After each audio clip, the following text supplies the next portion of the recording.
Now we will segue into our panel discussion portion of the program where the panelists will share their unique experience and best practices for both U.S. and Chinese businesses operating in the U.S.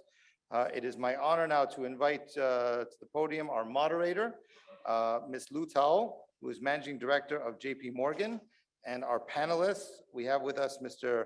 Linhua GUAN, CEO of Surge Energy America, Mr. James Shi as Head of Global Projects and Legal at SEMCORP Group, Mr. Paul Nash, who is the Chief Compliance Officer at ICBC New York branch and the former Senior Deputy Comptroller of the OCC. So let's welcome our panelists and Ms. Lu to the Ms. Cao to the stand and give a warm welcome to everybody. I'm Lu CAO. I'm a Managing Director at JP Morgan's Corporate Investment Bank, responsible for our Chinese multinational corporates business in North America. It is my great pleasure to moderate this panel with three esteemed panelists. And I think just now Peter already made the introduction, so I will skip that part and go right into the main part of our panel discussion. Before I do that, I just wanted to cover 2 points. One is, I think this panel, really the aim of this panel is to address some of the results from the survey with some of our very practical insight, and hopefully we can all learn something from it and share some experiences. And secondly, the opinion expressed by the panelists here reflect only their individual views and does not reflect or represent the companies that they work for. So with that, I am going to hand over the mic to our panelists to very briefly introduce a little bit about their respective companies. James, you want to go first? Hi. My name is James Shi. I'm the Vice President of Global Projects and Legal for SEMCORP Group. And very briefly, SEMCORP Group, we're a materials company based in China. We're publicly listed on the Shenzhen Stock Exchange, headquartered in Yunnan. And we have two business segments. One is packaging, traditional packaging, plastic and paper. And the other part of our business is new energy, which is lithium-ion battery separator film, which is the majority of our revenues today. And we're the #1 supplier of lithium-ion battery separator film. We have about a third of the global market. And we supply to battery makers whose batteries are in EVs and consumer electronics and energy storage solutions. So I'm very happy to be here. We have a big investment in Ohio that we announced last month, $1 billion in Sydney, Ohio, creating 1,200 jobs. So we're relatively new to the US, so I'm here to learn as much as I am to share my experience, but I'm very humbled by the opportunity, and thank you. Great. Mr. Nash? Thank you. Good afternoon, everybody. Before I introduce ICBC, which I hope everyone's familiar with, I would like to just say this is my first conference post-COVID. And so I'm just getting used to being socialized again. I think I went a little primitive, huddled up in my house for 2 years. So it's great to be here with all of you. And it's great to be here to represent the Industrial and Commercial Bank of China. I think ICBC should be familiar to everyone in the room, but if it's not, globally, ICBC is the largest bank in the world by assets and by Tier 1 capital. And as a former regulator myself, I'm particularly proud of the Tier 1 capital number because as a regulator, capital is the ultimate backstop to all of the other challenges that a financial institution may have. So the size and complexity of ICBC makes it one of the G-SIFIs, a global SIFI, that's integral to the world's financial system. That's ICBC Limited, that's our parent company. ICBC New York branch, where I'm the Chief Compliance Officer, and the ICBC Consolidated US Operations, where I chair a regional compliance committee, constitute our operations in the United States. And that's a much smaller enterprise. So we're not on the list of the top 10 or even 100 financial institutions in the United States. All told, we're about a $40 billion enterprise. But we do have tremendous reach across the country, given our branch network of our retail bank as well as the extensive loan and clearing portfolio of the New York branch. So those are our two primary lines of business, dollar clearing for our affiliate correspondent relationships and commercial lending portfolio. But I look forward to the discussion, hearing from my colleagues, especially hearing about more jobs in Ohio. That's a great thing to say as we're on Capitol Hill. There are many members of Congress who'd be happy to hear that. But I look forward to the dialogue and to making my contribution. Thank you. Great, thank you. So Linhua GUAN. Yeah, Linhua GUAN, I'm the CEO of Surge Energy America. Well, this is the name that we use in the Wall Street. We are a private company in Houston. It's the company that established in 2015 with capital from two private equity in China. Yeah, right now we are the largest private E&P company in the greater Houston area. I also want to say Surge Energy is not an IT company. And there's also another company called Surge Energy Inc. in Canada. That's why we use Surge Energy America in the Wall Street. That Surge Energy Inc. is a Canadian company. But if you say something was a different, Surge Energy America is much bigger than the Surge Energy in Canada.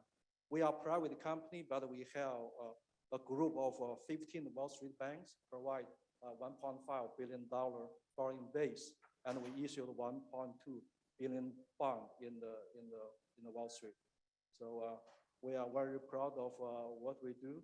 Since the company started operating oil field in West Texas, 2016 until year end last year, the company already generated $1.5 billion wealth for the U.S. economy in the form of royalty payment, state and local tax.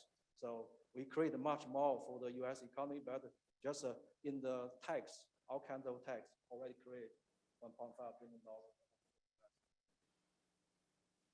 Great, thank you very much for the overview of your respective companies. So let's get right into the content of the panel. So the first topic we wanted to cover is really about investing in the US.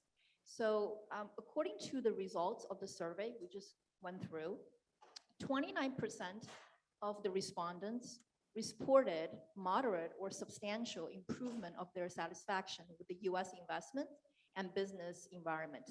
That compared to 6% in 2021. And 24% of respondent companies made new investments in the US in 2022, doubling from a year ago. Energy, materials, financials, and IT companies indicated the highest level of satisfaction and expansion in the US. So my first question is for Mr. Shi. So you obviously played a very significant role in SEMCORP's overseas expansion efforts. Could you maybe speak a little bit about some of the challenges SEMCORP actually faced, as well as the lessons learned? So we've been in the US for about a year now. We announced our project last month, but we started looking for a site and getting our operations established in the US starting about a year ago.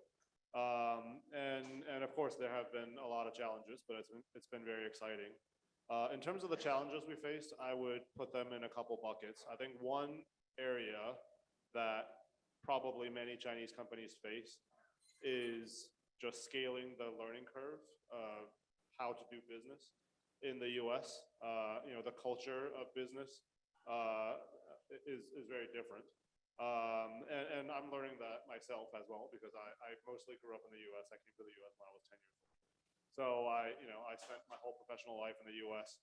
So understanding how our Chinese management thinks has been a big challenge for me personally. And I think critical to the success is the communications between the US team and the team back in China, really helping them understand how to navigate certain situations, certain business situations, certain government situations, regulatory situations, how to find people that you can trust, when to seek help, when to hire people, when to pay money to solve a problem. I think all those things are key points that you really have to educate your management. At the same time, it's a two-way street.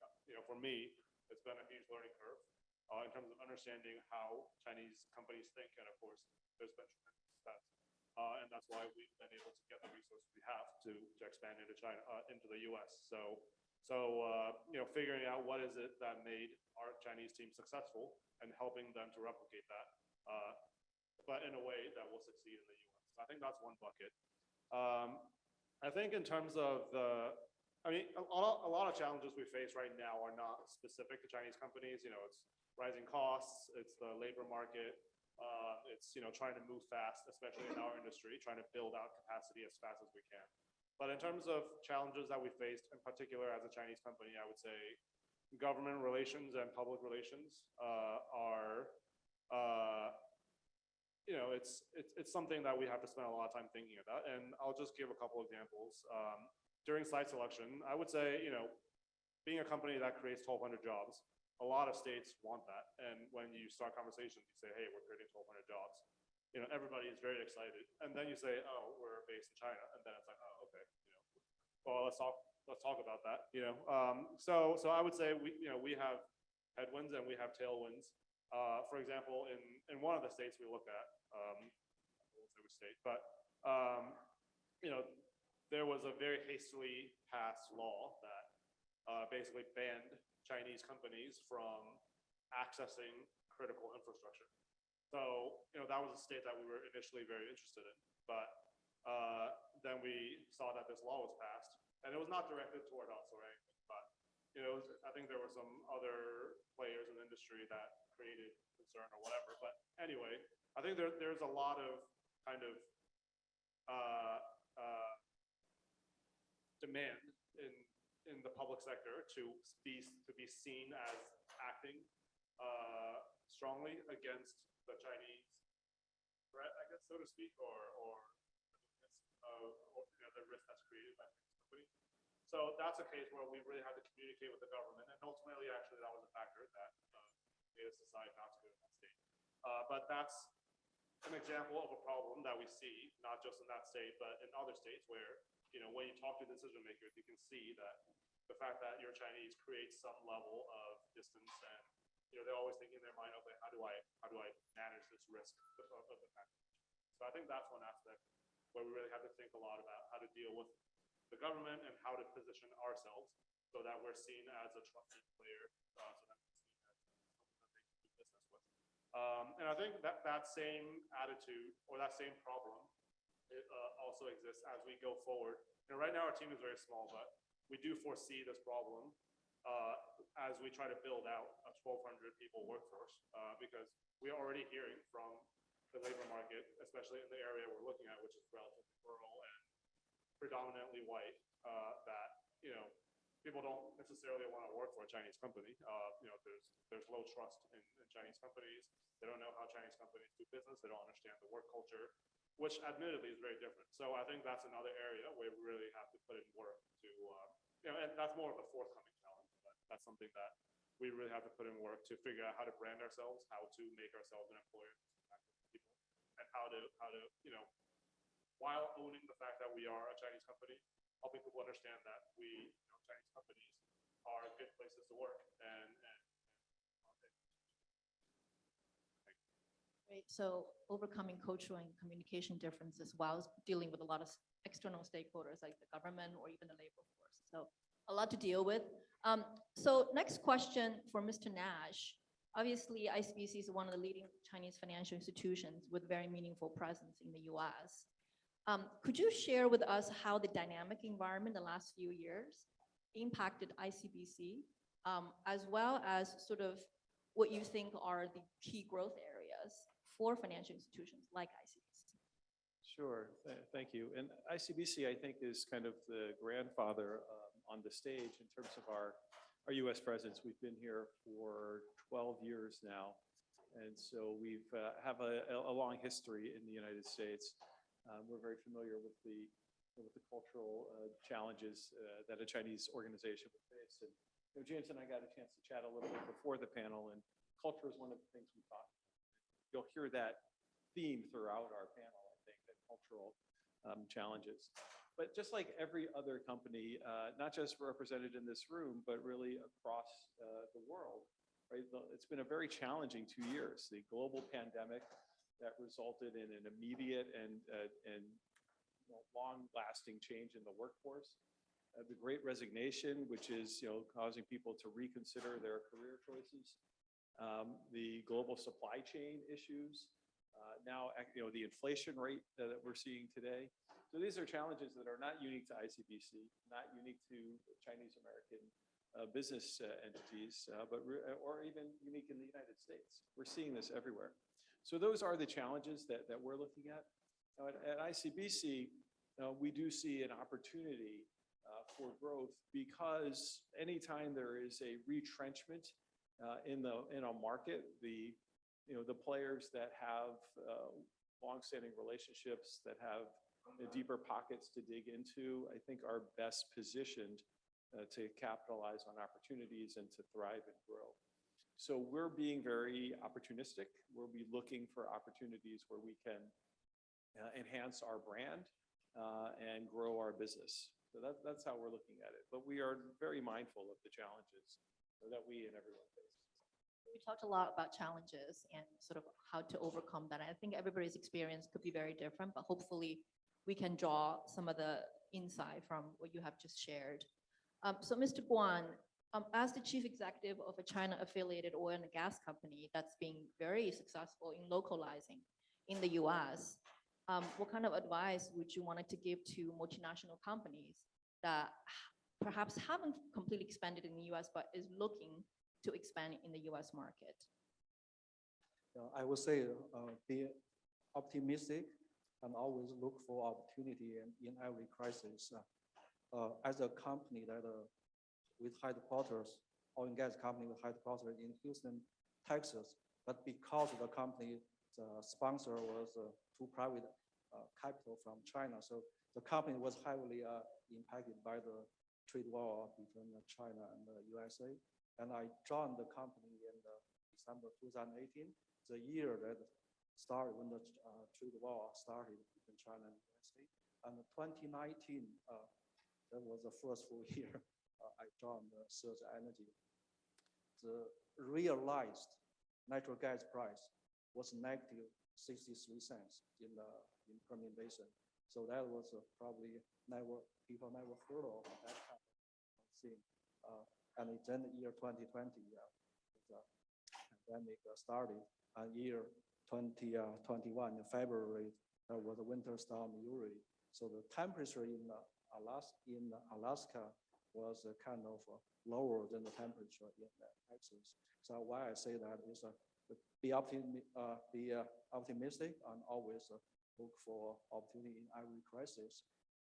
Certainly would not be the current size without those crises. And we company, Surge Energy people working together actually turn every crisis into a growing opportunity for the company. And 2019, when the natural gas price was negative, the company, I asked my colleague that lock in the utility price for long term. So we lock in 7 years, the electricity price. So consider when the natural gas price was negative, so the price we locked in was very good. And in 2020, when the pandemic started, we took advantage of this opportunity. I simplified the structure of the company. In the morning, I say that in Chinese, that how efficiency of current Surge Energy, that's because of the 2020 streamline of the operation. And when the 2021, and that because of the winter storm Uri, we also took advantage about that opportunity. And even the pandemic in January 2021, the fatality rate was about over 3,000 fatalities. That's probably the fatality higher than the 911 in each state. We signed a purchase and sales agreement with Grenadier, another Permian Basin company. Because of that, that laid the foundation that through the several crises that I mentioned, the company was ready to start to grow again. So I share some outlook in the morning about our revenue and other contributions. So that's I want to share. Yeah. Be optimistic, looking for opportunity, I would Yeah, thank you. And actually, the optimistic piece really echoes with me, and especially with the survey results, because the last couple of years, I think the most questions that I get from many of my peers or clients or other contacts is sort of, looking at the dynamic sort of geopolitical environment, how is that impacting your business, which is sort of my business, which I cover, Chinese companies in the US. And in fact, I've seen actually a growth of the business, so which kind of matches the survey results. So I'm very pleased to see that. And I think keeping a very optimistic view of the future is also very important when you're encountering different challenges in the local market. So we're gonna wrap up on that topic and go into our second topic, which is related to legal and compliance. So the report we just reviewed again found that the complexity of US laws and regulations and potential conflicting rules between the US and China are the top challenges for Chinese companies. So Mr. Nash, I'm gonna go to you first. So given your extensive work at top US regulators previously, what is your view on how Chinese companies in the US can better navigate through these legal and compliance challenges? Sure, and that's a great question. And I know that my boss, who is sitting right here, is asked me very similar questions. So I hope I'll be consistent, Dr. Zhang. And I was really heartened, when I was reading through the report that you issued today, that there's an entire section on legal and compliance. So I think it's a really good resource for everyone in the room to review that material. I thought it was exactly on point. And it's really important for everyone to recognize that the compliance regime in the United States, which is, I think, the toughest and most strictest in the world, it's not aimed at any particular country. So it is not aimed at Chinese firms operating in the United States. It's not aimed at European firms or other Asian firms. It's really a system that applies across the board. And what we see from the regulatory side, and for 8 years I was at a regulatory agency, when we started the enforcement wave, it kind of started at the large US banks. And most of them went through compliance challenges. And then it migrated to the European FBOs and then the Asian FBOs. So it's really a very consistent practice that you're seeing, which doesn't make it any easier to navigate. So I recognize that, but it's not aimed at any particular country or type of entity. It's really across the board. So what can you do about it? The first thing is to really recognize that the US has a different approach than everybody else. It is much less collaborative than you would find in other countries around the world. I don't want to say it's confrontational, but it is very much like at odds length, like you would maybe see in a legal proceeding where you have two sides that are not necessarily working towards a common conclusion, but are working to bring institutions into compliance with regulatory expectations. So there is a big cultural difference here than you'll see anywhere else around the world. And so for that reason, and this may be a little self-interested because it's why ICBC was interested in me, but it is important to have people who understand the US regulatory environment. So people who are experienced in it, who understand what a regulator means when they say something. Because just like in every business deal, in every professional setting, there's the spoken language and then there's the subtext. And in regulatory interactions, that same thing holds true. So there is a subtext that's important to understand. But at the end of the day, it's the regulators want to articulate clear and consistent standards and hold the entities that they regulate accountable to those standards.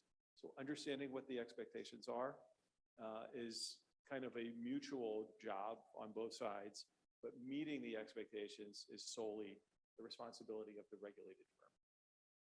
Thank you. So going to the experts, right, for experience and for past practices to navigate through those challenges. So Mr. Xu, I'm going to go to you now. In addition to leading the overseas expansion for SEMCORP, you're also a litigator by trade. So can you share your experience and sort of what are some of the elements that are crucial to an effective legal and compliance framework for multinational companies, particularly operating in the US? And also, feel free to share sector-specific perspectives as well. Sure. So I can't say that there's too much to share from my experience with SEMCORP so far, again, because the project is so new. Our team is very small. So, we're just getting started. And I'm also here to learn from Paul and everybody here. But, as a lawyer by training, and I practice litigation, doing white collar and government enforcement for a number of years before I changed tracks. From that perspective, I do think that there are a lot of challenges, for companies generally operating in the U.S., but particularly for Chinese companies. And I think, one thing is having an effective legal and compliance system and framework. And I saw in the survey that, it emphasized, kind of looking at what other people are doing and adopting sort of market standard or, best practices. And I think that is a very important thing. And of course, that's something that we will endeavor to do. But I also think that you need to find the right people to lead and to populate that system. And you need to have a culture of compliance, which really has to come from the very top. So, in my practice as a lawyer, I represented a lot of big organizations, very sophisticated financial institutions with all the resources in the world, and they have, just layers and layers of compliance, just checking everything all the time by multiple people, and you still can't prevent bad people from doing bad things. I think this is a challenge for Chinese companies. I mean, not because Chinese companies are less ethical than other companies, but I do think there is a very different way of thinking about legal and compliance in China that I've learned just by interacting with our management in China compared to the way that people think about it in the US. I don't know if I can really do justice to all the differences, but for example, I think maybe in China there's more of a mentality of, it's about relationships, right? Maybe it's more collaborative. Maybe it's about finding the right people. Maybe it's about just talking to the right decision makers who can make the difference. Or, in China, maybe there's not a practice or a need for having very robust budget for compliance.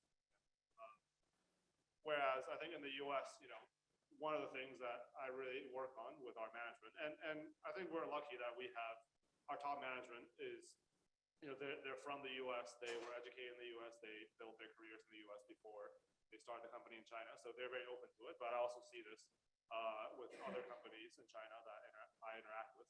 I think helping them understand that sometimes the money you spend on compliance is going to save you money down the road, right? Because, maybe that's not something that is necessarily true in China, but in the US, whatever you skimp on compliance and legal is only going to come back and haunt you later. So,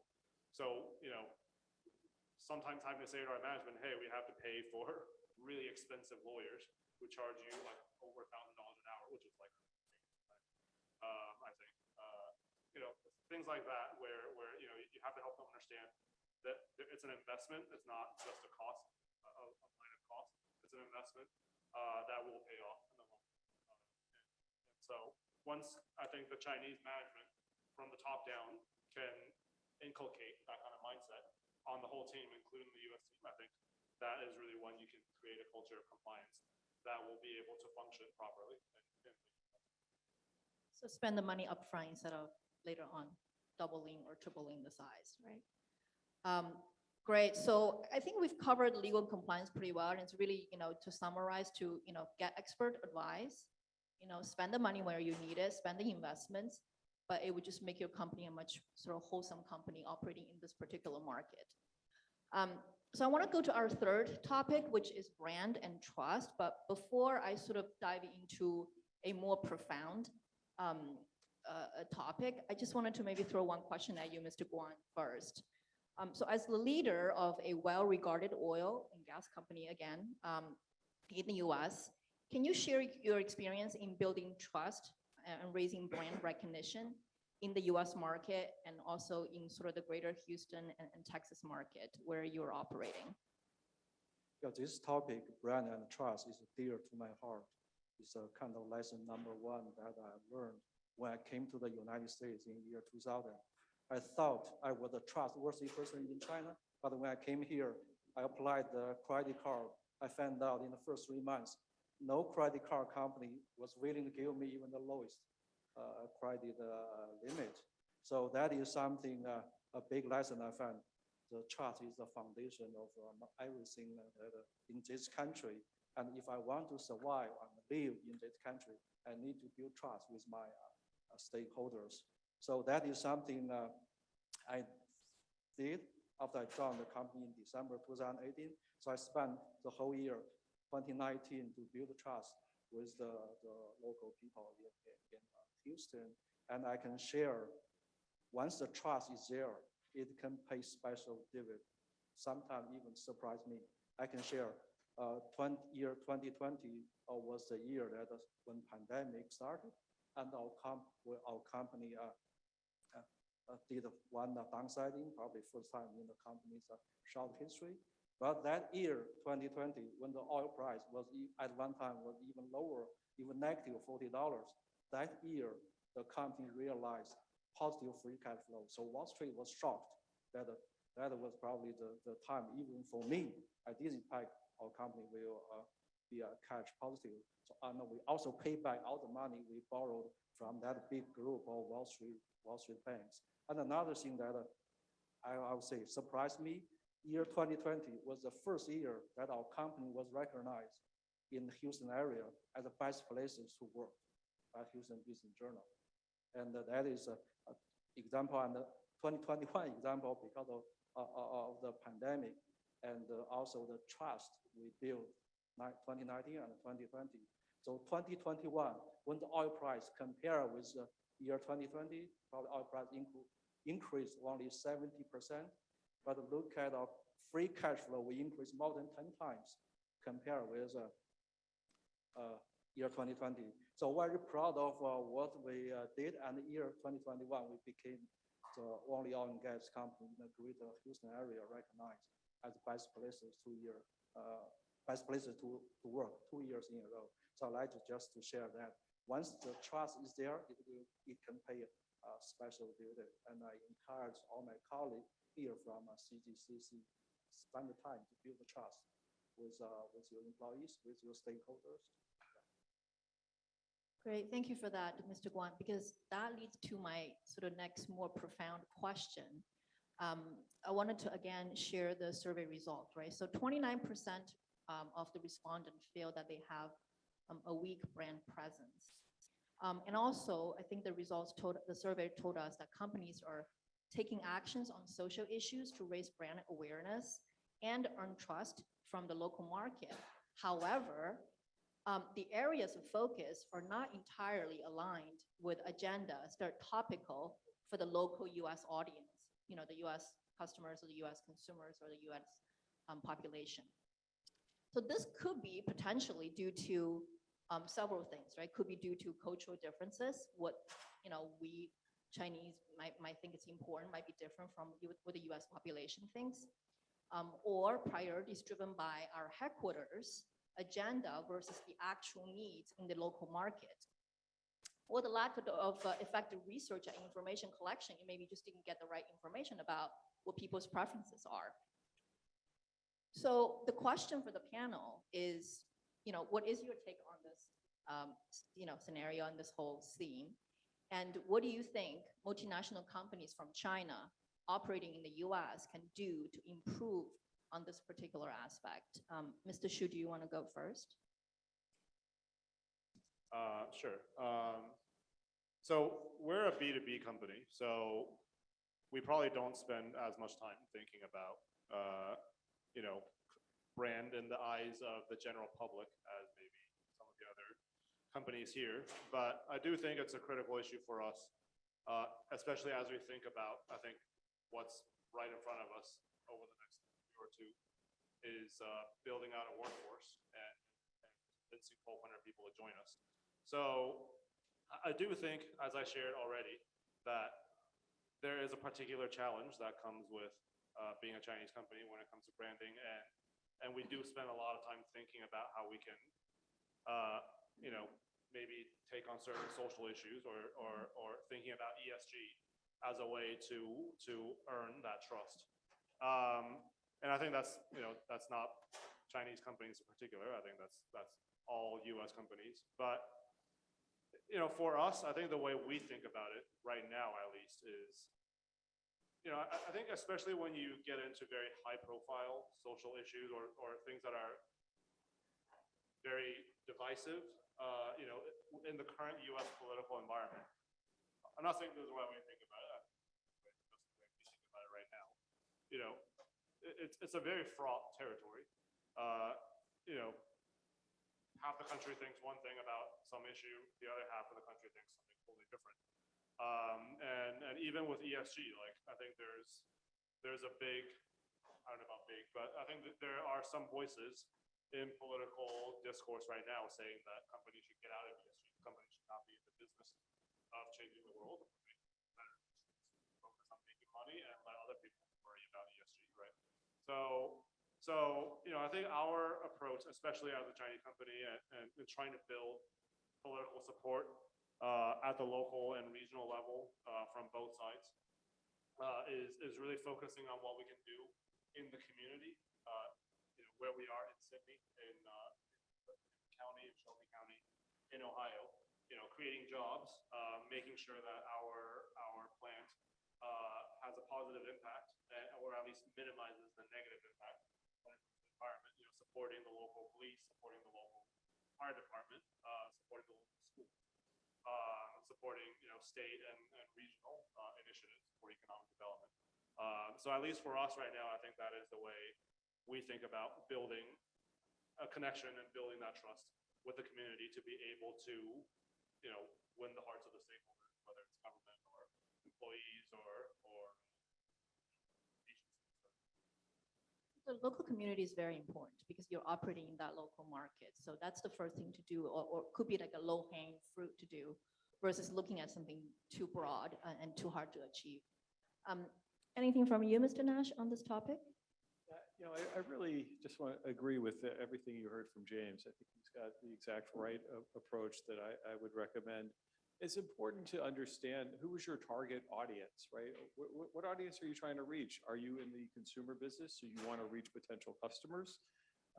If you're like ICBC, we're more on the B2B side, so maybe our branding and our marketing is more about enhancing the name and the brand than it is about driving a particular outcome. But local engagement is absolutely critical when you sponsor the local fire department, police department, baseball team, all of those things that make you a part of the community that you're serving or that you want to be a part of is a great way to participate in it. And I think the political and social issues, you use the word fraught, and that's the exact right word. I'm a big basketball fan. So in the 1990s, Michael Jordan, who was, in my mind, still the greatest basketball player ever, but we could have a sidebar at the reception about that, was asked why he didn't speak out more on social issues. And he said, well, Republicans buy shoes too, right? He was marketing for Nike, and he wanted to sell his shoes or market his shoes to everybody, not to 50% of the country, not to this 50% or that 50%, but everybody. Now, that's not the attitude a lot of athletes and other people have today, right? Things have evolved a bit. But I think everyone needs to just navigate very carefully and target your audience. Who is your audience and what is the message you're trying to convey? And then take it from there. But local, it all starts at the local. Building that trust. And I think, Mr. Guan, you mentioned that a little bit before as well. Is there anything else that you would like to add to this? Yes, I'd like to share two experiences from Surge Energy. Since the start of Surge Energy, we put the sustainability as top priority of the company. We define ourselves as a local Texas oil and gas company. Generally speaking, oil and gas, probably the impression in the United States is not good. But we, as an oil and gas company, Surge Energy, we have done a lot to get the community involvement. We are a pioneer in the produced water recyclement recycling program. So since 2017 until early this year, we already conserved 3.5 billion gallons of fresh water in the water severe shortage, West Texas. How big is that 3.5 billion gallons of fresh water? That's big enough to give everyone in this room and every American in this country 10 gallons of fresh water. Especially we did that in the water severe shortage West Texas. So we are also quite proud of what we've done in this water management. At the same time, on the electrification of our operation. So we are also a leader in this area, even in the Texas oil and gas companies. So our first substation was commissioned in January 2020, and that substation alone removed 150,000 metric tons of CO2 from the road. So we pretty much eliminated all the diesel fire generator for oil field operation in the West Texas. And also our second substation will be commissioned this year. Will provide similar environmental benefit. So from Surge Energy's perspective, net income and sustainability can go hand in hand. There's not some kind of general, either you have net income or you have sustainability, but our experience show both can go hand in hand.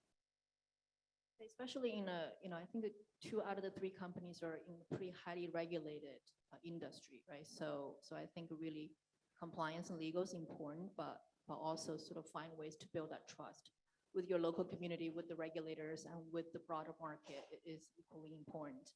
I think we're almost at time, so I am going to wrap up the discussion with one final question for the panel, which is, if you are to give one suggestion, what would you like to give to a Chinese company that is looking to expand to the US for the first time? Mr. Shi. I think it's really important to find and then rely and trust the right people when you are thinking about entering this market. Someone who understands how to do business in the US, but also can translate that for the Chinese team. And I think what I see is maybe sometimes Chinese companies come and again, just thinking about cultural differences, I think the way Chinese companies do business, it's a lot about relationships, which of course relationships are important in the US too, but I think there's a much more robust marketplace of expertise.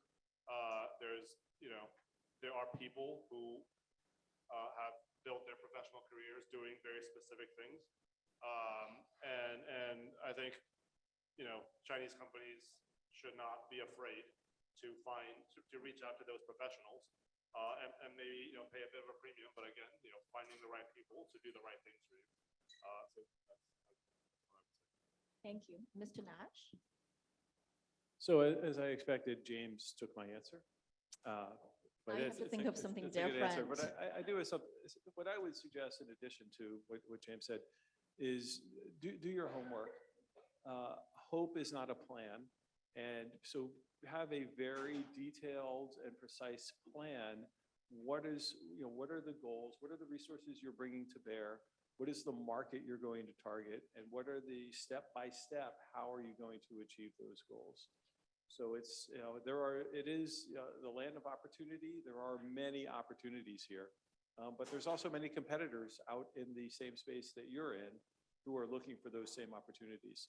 So I would just suggest, having a very thoughtful and detailed plan that you can come and execute once you have the lay of the land and the internal expertise that James is talking about. Great. Mr. Guan? Yeah, I'd like to borrow Winston Churchill one side. Never let a good crisis go to waste. So we are Chinese company, even Chinese sponsored company here operating in the USA. So we face unique opportunities also, even in a crisis. So looking for that opportunity in every crisis, every challenge that your company face, find that opportunity, execute it. Great. Thank you very much. And I wanted to thank you, our panelists, for your valuable insight, and hopefully we'll take every opportunity to share experiences and learn from each other, and hopefully we can all grow and succeed in this market together. So thanks again.